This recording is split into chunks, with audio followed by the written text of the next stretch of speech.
Sexta-feira, 19 de maio. Nessa edição você vai ver: Universidade Veiga de Almeida promove Semana de Comunicação, os impactos da Lei da Gorjeta, o aumento da expectativa de vida para portadores de HIV e o lançamento do documentário Baixada Nunca Se Rende. Confira essas e outras informações agora no TV Uva Notícias.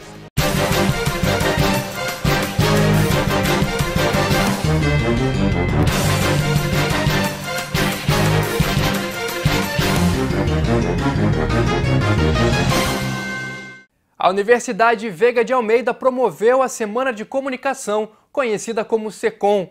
O evento deste ano teve como tema Marcas Globais, a comunicação que vende a ideia, e foi realizada no Campi Barra, Cabo Frio e Tijuca.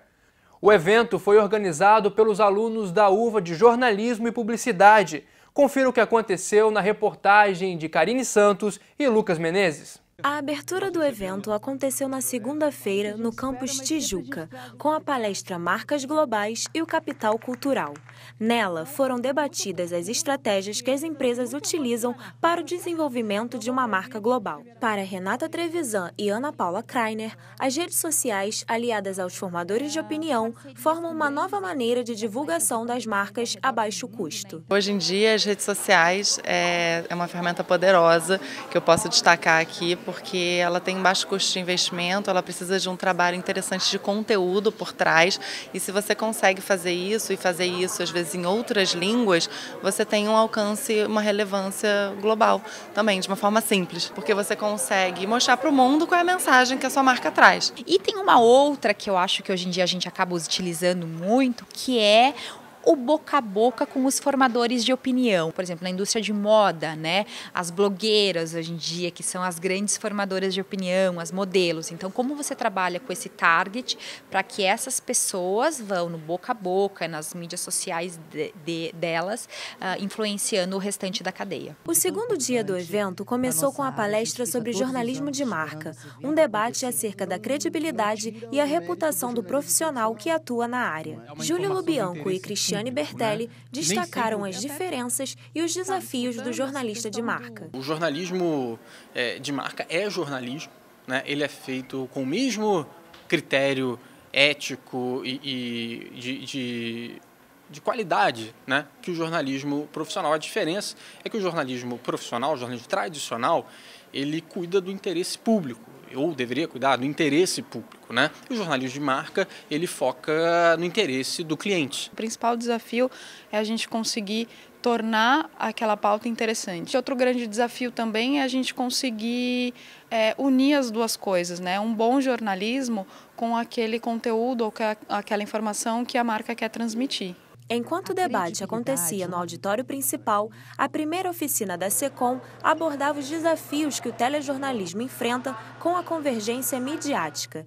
Aline Grupilo contou a importância da troca de experiências entre alunos e profissionais da área de comunicação. Essa troca de experiências é importantíssima, é contar um pouquinho para eles como é a trajetória de um profissional, por quais funções ele passa numa emissora de televisão, as dificuldades que ele vai encontrar e, sobretudo, atualmente, as novas configurações do mercado de trabalho. Além dessa, aconteceram as oficinas de videomarketing, que abordou a divulgação de posicionamento de marca, e a Pinterest Lab, que falava sobre como a plataforma pode ser uma grande ferramenta para detectar tendências.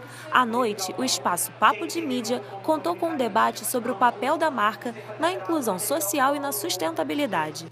Já no espaço Live Art, a banda Bela Batucada fez apresentações musicais para entreter os alunos. Ainda na terça-feira, um debate sobre o consumo consciente abordou um novo discurso que as marcas devem adotar por conta do público que está mais preocupado às causas socioambientais. Roberta Coelho, diretora de novos projetos do Rock in Rio, afirma que o evento tem essa preocupação e promove ações voltadas a esse tema durante o festival. Já em 2015, a gente fez ações direcionadas, então assim, o público tinha que responder um quiz e todo mundo que acertava aquele quiz, a gente plantava uma árvore em nome daquela pessoa. Esse ano a gente vai repetir a ação do quiz. A gente vai estar levando muita coisa relacionada à energia solar. Muitos parceiros estão se engajando na causa e levando ativações para dentro da cidade do rock. Também no último dia, aconteceram diversas oficinas. Pedro Filé falou sobre a redação publicitária e passou sua experiência aos alunos. Uma coisa que eu gosto muito de fazer é desmistificar a imagem que eles têm por trás daquele profissional genial de criação, que eles acham que tem uma campanha boa com um estalar de dedos, quando na verdade não. A mesma técnica que um profissional que eles acham que é bom pra caramba usa, eles vão usar e vão ter a possibilidade de criar uma coisa tão boa quanto.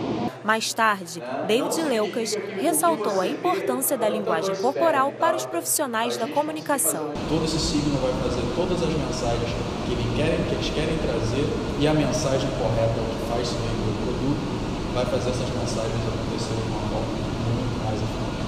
O Papo de Mídia da quarta-feira foi sobre o gerenciamento de crise e contou com especialistas da área de marketing. Mais tarde, a Banda Cândido fez sua apresentação no espaço Live Art. A última palestra da Secom Uva Tijuca foi sobre experiências de branding. A gerente de relações públicas da 99, Ana Lu Andrighetti, falou sobre o surgimento das startups em um cenário de marcas globais. Eu acredito que as startups elas vêm para o mercado para somar as marcas globais. Então, até por elas receberem investimentos muitas vezes de corporações internacionais, elas têm um papel de complementar, né, a comunicação no geral. Os alunos do campus Tijuca contaram com palestras, oficinas e espaços interativos que agregam valores à profissão. Agora, o repórter Lucas Menezes, que está na Secom da Barra, conta pra gente como foi a Secom por lá. Lucas. É isso aí, Karine. Estamos aqui na Semana de Comunicação do Campus Barra e o primeiro dia já começou com tudo, contando com grandes nomes como o jornalista Rodolfo Schneider, da Band News FM, e Ana De Castro, diretora de contas do Rock in Rio. A gente tem a dinâmica normal de agência. Você tem lá um briefing e a gente faz um kick-off criativo, um bate-papo com a criação, de lá surgem ideias. Mas uma coisa muito bacana no Rock in Rio é que o Rock in Rio está disposto a ouvir ideias que venham seja de onde for.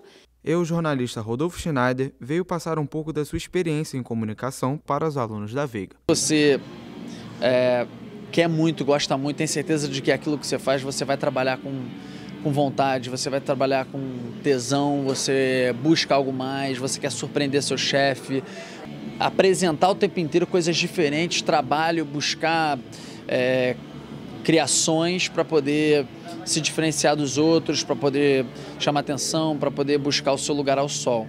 No segundo dia, a Secom abriu um espaço para os alunos Lucas Viscubenco e Verônica Antunes, que já estão no mercado de trabalho, para falarem sobre experiências profissionais que marcaram suas vidas. Passar isso também para os alunos, para talvez servir até como uma inspiração de gente que começou cedo ou até de quem começa tarde.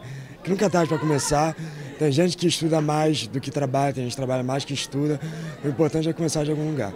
Redatora da agência Kindle e estudante de comunicação social, Verônica Antunes falou sobre como é ingressar cedo no mercado de trabalho. Eu aprendendo a lidar com o público, eu aprendendo a lidar com o mundo, de fato, me fez repensar várias coisas e várias atitudes, vários comportamentos que eu tinha como profissional mesmo. Foi um bom start assim, que eu dei. Também ocorreram workshops de produção audiovisual, social media e uma palestra sobre os desafios da comunicação em crise, realizados por professores da universidade. O último dia da Secom foi voltado para marcas globais, com a palestra da publicitária Paula Malamude e do jornalista Cristóvão Chavalier, do jornal O Globo. Então, marca global é o momento que a gente está vivendo hoje. O mundo não tem mais fronteiras. Por outro lado, você tem produtos com a marca Brasil, que tem uma representatividade muito grande, Havaianas, a Granado, você tem marcas que remetem a seus países de origem também, e é muito legal você poder consumir essas marcas e conhecer marcas de diferentes locais. Cristóvão Chavalier, jornalista do O Globo, abordou o colonismo em tempos de marcas globais. É importante trazer para vocês um pouco do que é o dia a dia, um pouco do que é a cara real do trabalho, né? Esta semana foi cheia de atrações, palestras e workshops para os alunos de comunicação do Campus Barra Tijuca. E nesse clima de festas e músicas, encerramos mais uma semana de comunicação. Mais um episódio envolvendo políticos brasileiros agitou o país. Na noite da última quarta-feira, o jornal O Globo publicou uma matéria dizendo que o presidente da JBS, Wesley Batista, afirmou em delação premiada que o presidente Michel Temer teria dado aval para a compra do silêncio do ex-presidente da Câmara, Eduardo Cunha, preso desde outubro de 2016 e que o senador Aécio Neves, do PSDB, pediu R$2 milhões para pagar sua defesa na Lava Jato. Na manhã de ontem, a Polícia Federal deflagrou a Operação Patmos, que cumpriu mandados de busca e apreensão. Entre os endereços visitados pelos agentes estão a casa de Aécio e da irmã Andréia Neves, na zona sul do Rio e também em Belo Horizonte. Aécio foi afastado de suas obrigações ainda na tarde de quinta-feira. A irmã e o primo do PSDBista foram presos preventivamente. Já o presidente Michel Temer fez um pronunciamento oficial em rede nacional a respeito das delações de Joesley. O presidente reiterou que não vai renunciar ao cargo e que seu único compromisso é com o Brasil. Quero registrar enfaticamente a investigação pedida pelo Supremo Tribunal Federal será território onde surgirão todas as explicações. E no Supremo demonstrarei não ter nenhum envolvimento com esses fatos. Não renunciarei. Repito, não renunciarei. Sei o que fiz e sei da correção dos meus atos. Exijo investigação plena e muito rápida para os esclarecimentos ao povo brasileiro. Esta situação de dubiedade ou de dúvida não pode persistir por muito tempo. Se foram rápidas nas gravações clandestinas, não podem tardar nas investigações e na solução respeitantemente a essas investigações. Tanto esforço e dificuldades superadas, meu único compromisso, meus senhores e minhas senhoras, é com o Brasil. E é só este compromisso que me guiará. Você já deve ter deixado uma gorjeta para um garçom em um restaurante ou em um barzinho, certo? O ato de prática usual ganhou uma lei que entrou em vigor na última semana após sanção do presidente Michel Temer. Entre as novas regras da Lei da Gorjeta está a obrigatoriedade de registro do valor adicional na carteira de trabalho dos funcionários. A famosa caixinha, como é conhecida a gorjeta, teve a lei aprovada esta semana. A chamada Lei da Gorjeta estabelece que os ganhos deverão ser integrados aos salários dos funcionários. A medida foi aprovada e sancionada pelo presidente Michel Temer. Com a aprovação, a nova lei começará a constar na folha de pagamento, o que resulta nos descontos dos valores pagos. E também na melhoria do fundo de garantia, 13º salário e aposentadoria. Mas o consumidor não precisa se preocupar, pois a gorjeta continua sendo opcional. Alguns funcionários divergem em opiniões. É o caso de Vanessa Souza e conta que a medida é positiva, pois antigamente a gorjeta não era direcionada aos funcionários. Eu acho uma boa, porque vários restaurantes não direcionam os 10% diretamente para o funcionário.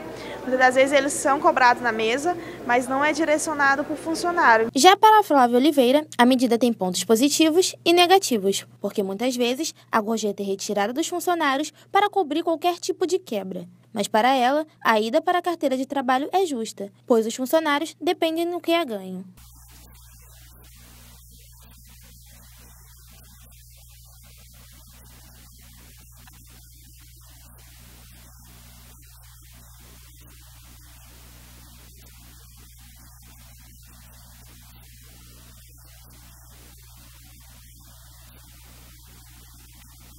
A advogada trabalhista Lina Castro conta como vai funcionar a nova lei e o porquê não entrará na receita dos estabelecimentos. A novidade da lei, além de prever uma regulamentação sobre a repartição, ela agora proíbe do empregador se apropriar e também quando ele deixar de pagar ou deixar de fazer os descontos, ele também vai ter uma penalidade.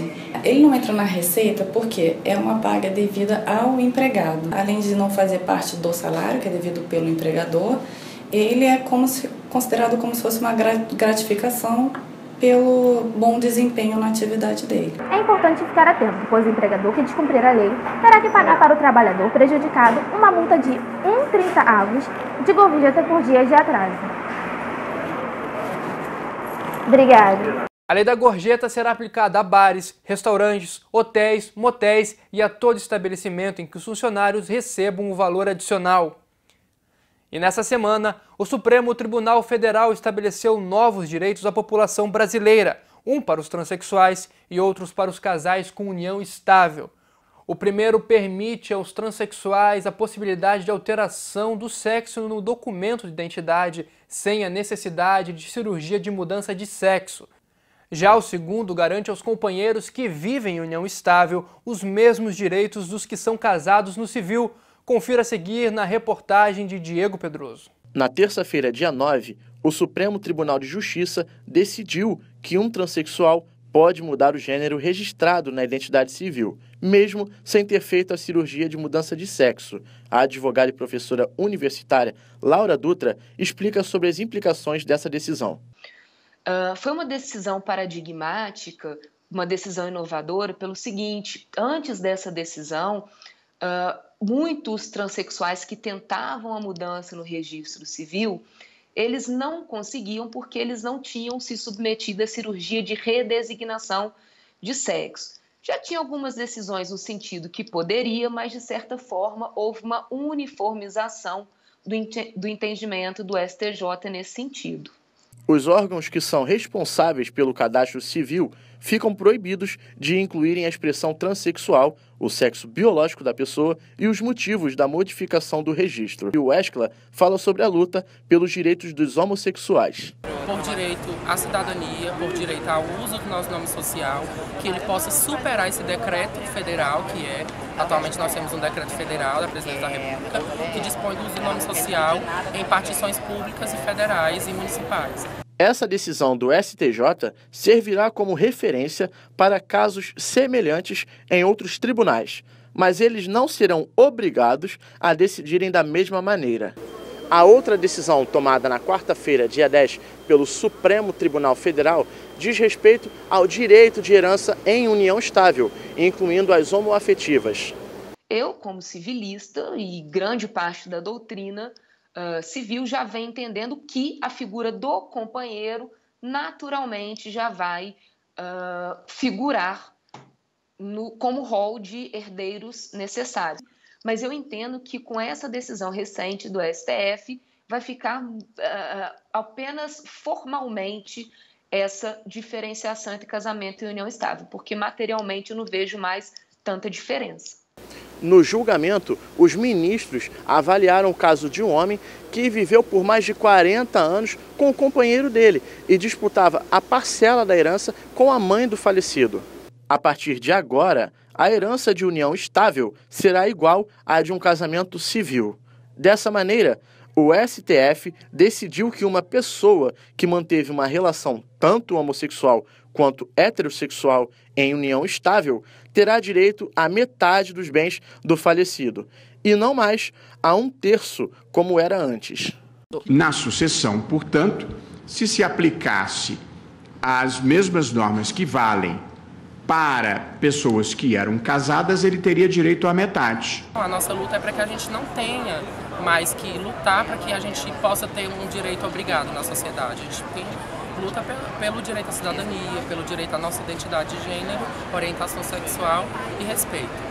Vale ressaltar que os órgãos responsáveis pelo cadastro civil de alteração dos transexuais ficam proibidos de incluírem, mesmo que de forma sigilosa, a expressão transexual, o sexo biológico de quem pede alteração e os motivos das modificações registrais.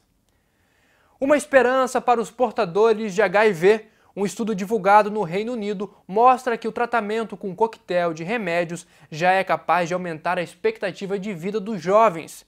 A medicação é a mais eficiente no combate ao vírus e na redução dos efeitos colaterais, mas os cuidados devem permanecer intensos.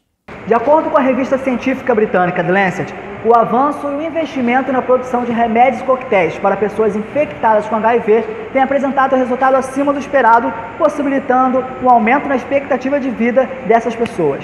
Um jovem com 20 anos, por exemplo, que começou o tratamento depois de 2008, pode viver até os 78 anos de idade, assim como o resto da população que não apresenta infecção. O médico Juan Carlos Raché conta as principais diferenças entre o tratamento novo e o antigo. Eu acho que foram momentos diferenciados. Por exemplo, antes de 1996, que não existia a terapia combinada de medicamento ou o famoso coquetel, o tratamento antirretroviral altamente potente, era outra história. Era monoterapia com medicamento muito tóxico. E eles provocavam transtorno, principalmente relacionado com as gorduras. Eu aumentei de peso muito, porque aqueles medicamentos eu tinha que tomar com alimentação extremadamente gordurosa para que meu corpo fosse capaz de absorver esse medicamento. Então, por um lado, eu estava controlando o vírus, mas estava ficando obeso. Eu acho que isso faz muita diferença. Segundo estudiosos da Universidade de Bristol, o sucesso se dá por conta do surgimento de novos medicamentos com menos efeitos colaterais e mais eficácia. A terapia antirretroviral envolve uma combinação de 3 ou mais remédios que impedem a proliferação do vírus no corpo. A terapia antirretroviral envolve uma combinação de 3 ou mais remédios que bloqueiam o desenvolvimento do vírus e impedem sua proliferação.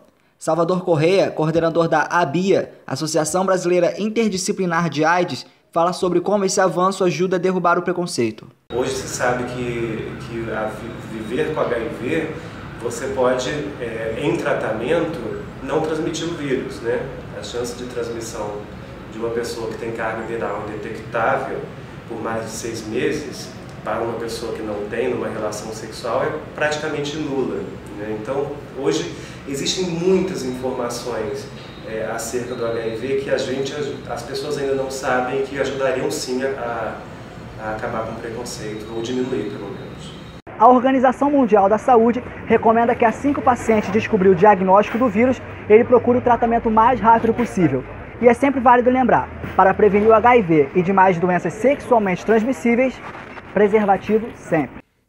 A música e qualquer outra forma de arte podem transformar qualquer ambiente, mesmo que seja uma região marcada pela violência. Essa é a mensagem do documentário Baixada Nunca Se Rende, que conta a história do primeiro coletivo de artistas da periferia fluminense. O projeto é de iniciativa da ONU e servirá de base para engajamento em 166 países. Quem conta tudo pra gente é o repórter Rogério Felgueiras. Estreou na quarta-feira o documentário Baixada Nunca Se Rende, uma parceria entre a Organização das Nações Unidas e o Coletivo Aberto de Músicos da Baixada Fluminense.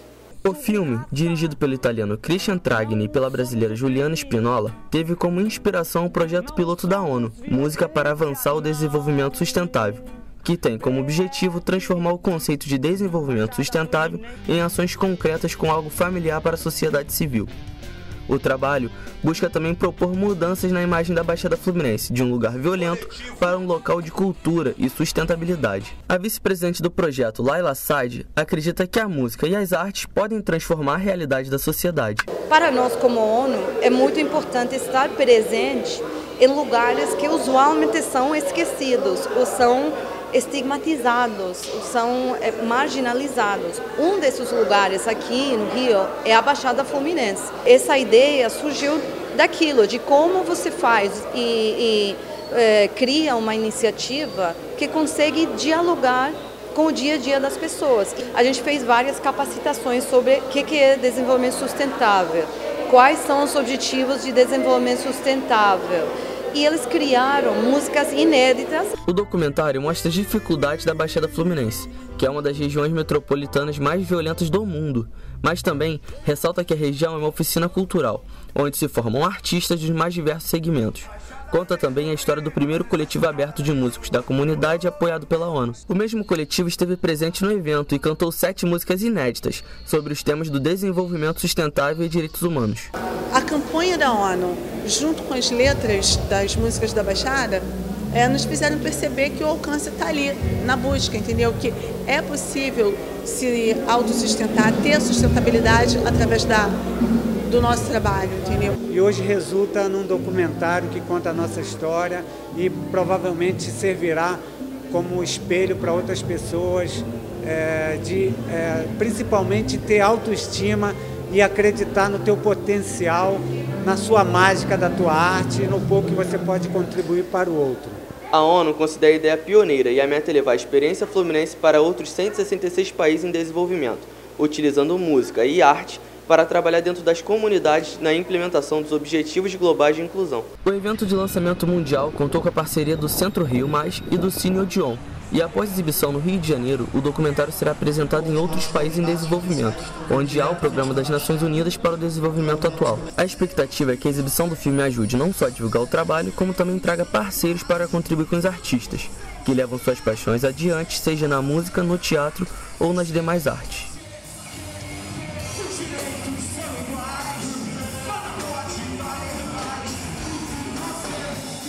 A iniciativa não trata exclusivamente de formar músicos, mas de usar a arte como ferramenta para transformar a sociedade, a construção de identidade, valorização da cultura e, de alguma maneira, resgatar o exercício da cidadania.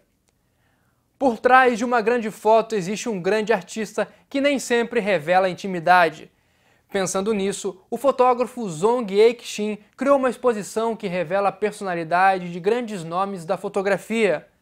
A mostra está no Museu Histórico Nacional, no centro do Rio. Para você que ama fotografia e quer conhecer um pouco mais sobre o assunto e algum de seus maiores profissionais, a exposição Face a Face com grandes fotógrafos é uma ótima opção. A exposição é inédita e está acontecendo no Museu Histórico Nacional, no centro do Rio.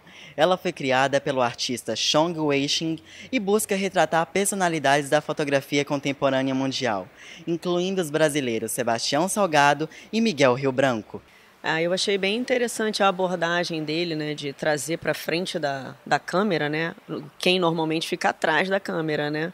Muito inusitado. Acho que se eu fosse artista, eu nunca pensaria em abordar esse tema. Conversamos com Milton Guran, um dos curadores da exposição, que nos trouxe algumas informações. O Zong Ek-shin, ele tem um projeto planetário. Ele está criando um repertório de retratos de grandes mestres da fotografia contemporânea. E ele conhece a força e a importância da fotografia brasileira. E aí nós construímos essa exposição dele, propusemos aqui para o Museu Histórico Nacional. E, como você pode ver, a exposição é um sucesso, não é? A exposição fica aberta para visitação até o dia 16 de julho. Não perca a oportunidade de ficar face a face com grandes fotógrafos. Nesse clima de cultura, o TV Uva Notícias se despede. Nós voltamos na próxima sexta-feira com outras informações do Brasil e do mundo. Se você quiser conferir nossas edições anteriores ou conhecer outros programas, acesse o nosso site uva.br/TVUva ou siga nossas redes sociais. Um bom fim de semana a todos, nos vemos na próxima edição.